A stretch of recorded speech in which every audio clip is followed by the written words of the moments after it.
The world's first self-described ultra-luxury hotel built on an artificial island shaped like a sail and priced at rates that made international headlines.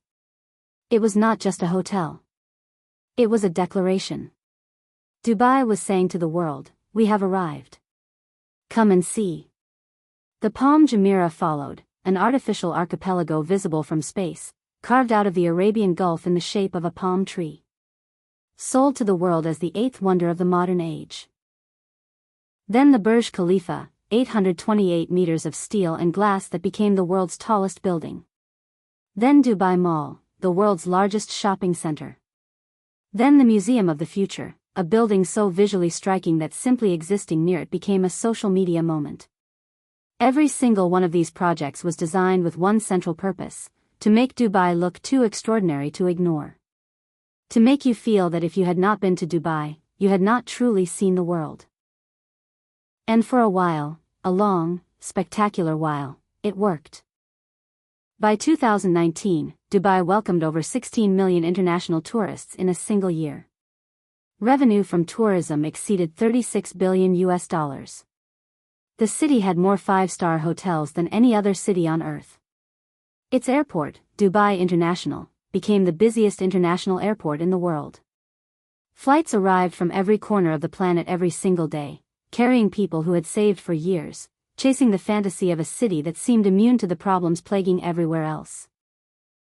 The fantasy was immaculate. And beneath it, invisible to almost every tourist who ever walked through those glass doors, was an entire civilization of people who made it all possible. Let us talk about the workers.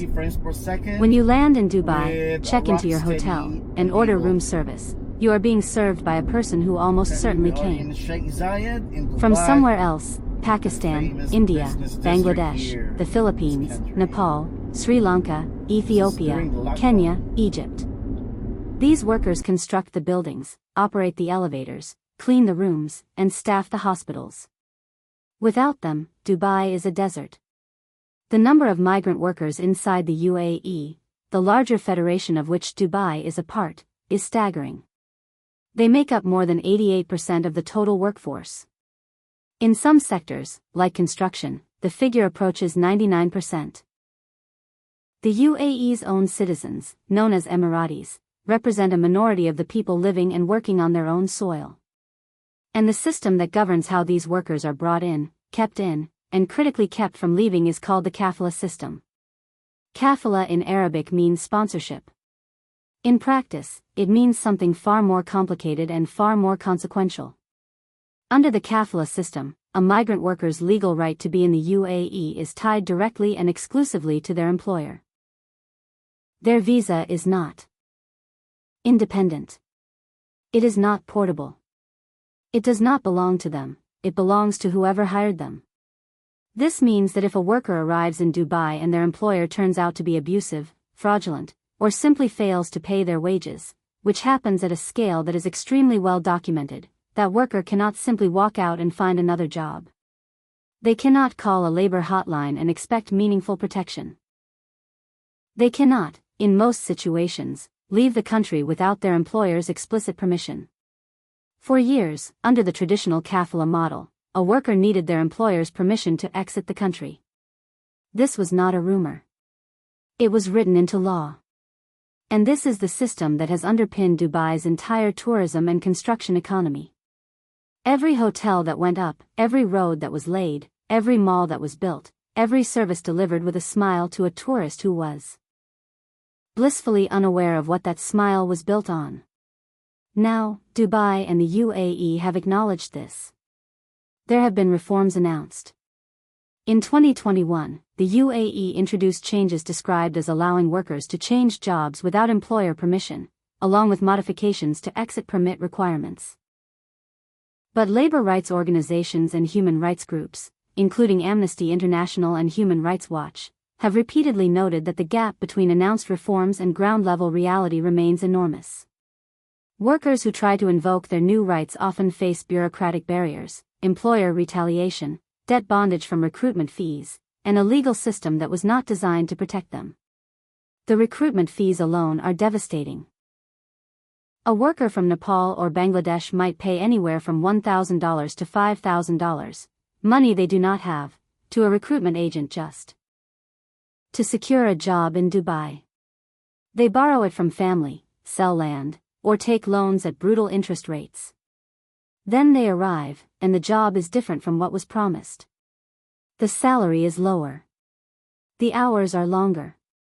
The accommodation is a shared labor camp outside the city that tourists never see, with dozens of men to a room and inadequate sanitation, far from the skyline of glass and light. They cannot leave immediately. They cannot go home. They are in debt. Their visa is tied to their employer. So they stay. They work. They send whatever they can back to their families. And the clock of their contract counts down slowly. This is the human infrastructure of Dubai's tourism miracle. And now that the miracle is under strain, these are the people most exposed to the consequences. So what is actually happening to Dubai's tourism industry? The story is not simple. Dubai's tourism numbers took a catastrophic hit during the COVID-19 pandemic, as they did everywhere. In 2020, arrivals collapsed. Hotels that were once full were suddenly empty. The aviation sector was grounded.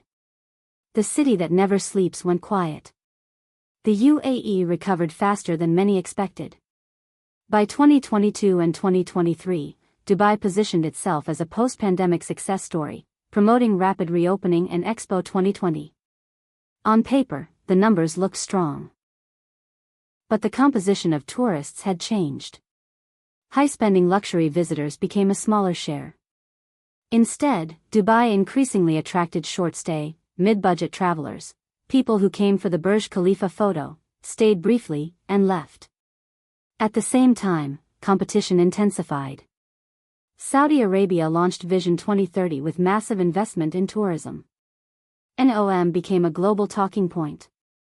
Alila began attracting high-end travelers with its historical depth and eco-luxury positioning. Riyadh emerged as a cultural hub. For the first time, Dubai faced serious regional competition offering spectacle, luxury, and, in some cases, deeper cultural authenticity. Because there is one thing money cannot easily create: history. Dubai built its identity on spectacle. But spectacle loses power once it becomes familiar. Millions have already seen the Burj Khalifa, already posted the photos. The algorithm moves on. Dubai is not collapsing. Its economy remains diversified, its leadership strategic, and its infrastructure world-class. But its tourism model, built on being the ultimate luxury destination, is under real pressure. Costs are high. Competition is rising. Climate challenges are growing. And human rights scrutiny is increasing. The kafala system has drawn criticism from the United Nations, the International Labour Organization, and global human rights groups. Media investigations have amplified stories of wage theft, passport confiscation, and contract deception. For a city built on a luxury brand, this kind of coverage matters. It influences tourists, businesses, and global perception. Real recovery would require deep structural changes. Reducing costs, improving authenticity, reforming labor systems, and differentiating from competitors. None of these are easy. None can be solved with marketing alone. And while these structural challenges unfold, there is a generation of workers in Dubai, who arrived during the boom, stayed through the pandemic, and are now facing uncertainty. They don't read economic reports. They feel reality directly. Fewer shifts. Lower income. Uncertain contracts. For many, leaving is not simple. Debt remains. Families depend on remittances. Exit processes are controlled. So they stay, not always by choice, but because they have no viable alternative. This is the hidden side of Dubai's story. The skyline still shines. The buildings still stand. The image remains powerful. But beneath it, something is changing. Dubai's story is not over. Cities have reinvented themselves before. But reinvention requires honesty. So this is It requires 1080p, structural reform. 60 frames per second. It requires recognizing the with people behind the growth. rocksteady enabled. The mirage is still beautiful from a distance. The question is, what happens when you get close enough to see clearly?